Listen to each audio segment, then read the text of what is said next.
हो राखी के त्योहार। अखन अपने सब सुन रहल छी एसके राज रिकॉर्डिंग स्टूडियो की शानदार प्रस्तुति।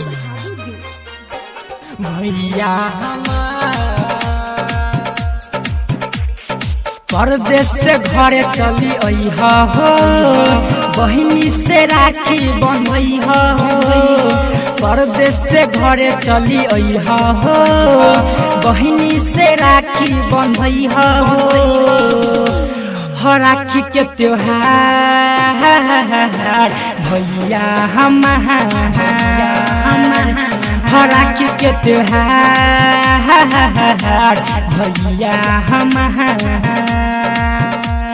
भैया परदेश से घरे चले अइहा हो, बहिनी से राखी बंधइहा हो।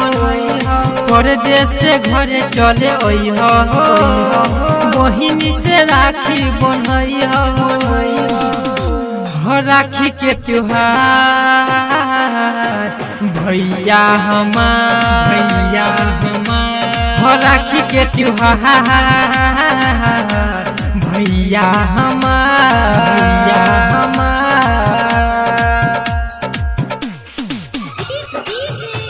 हो राखी के त्योहार।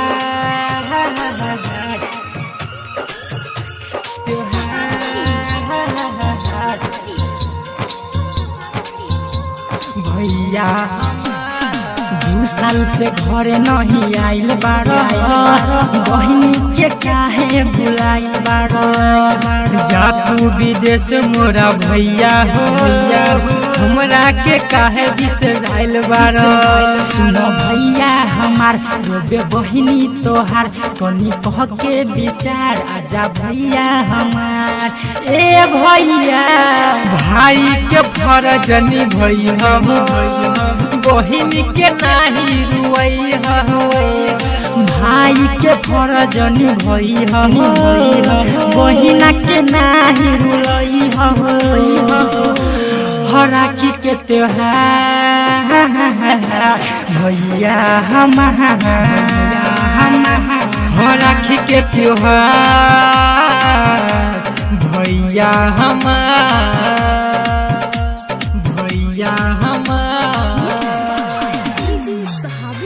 हो राखी के त्योहार। भैया सावन महीना देखो आइल बा, राखी के दिन नियर आइल बा। बांधे खातिर राखी भैया हो, मनमा हमरे गताइल बा। यारे भैया राजा जल्दी घरे आजा, काहे देत बाड़ा बोलो हमके सजा। बोलो ना हमरा के नहीं तर पैहा हो, आई के राखी बंधबइहा हो। हमरा के नहीं तर पैहा हो, आई के राखी बंधबइहा हो राखी के त्योहार। भैया हो राखी के त्योहार।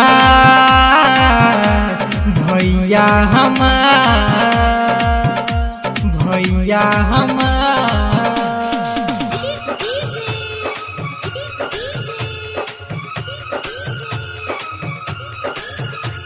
हो राखी के त्योहार। भैया रेलिया के टिकट कली हो, होते बिहाने गाड़ी धली हो। बतिया मनोहरा राकेश के, हर हाल में भैया आ जइहा। जो होतानी सुनो अरविंद प्रकाश, भैया सुनो सुभाष, यही लागल बायास। भैया हो नीतीश निगाहे जी आ जइहे, जन्मों के हिते निभा जइहे। गोविंदा गौरैया जी आ जइहे, जन्मों के हित निभा जइहे। हो राखी के त्योहार। भैया हो राखी के त्योहार। भैया बतिया हमार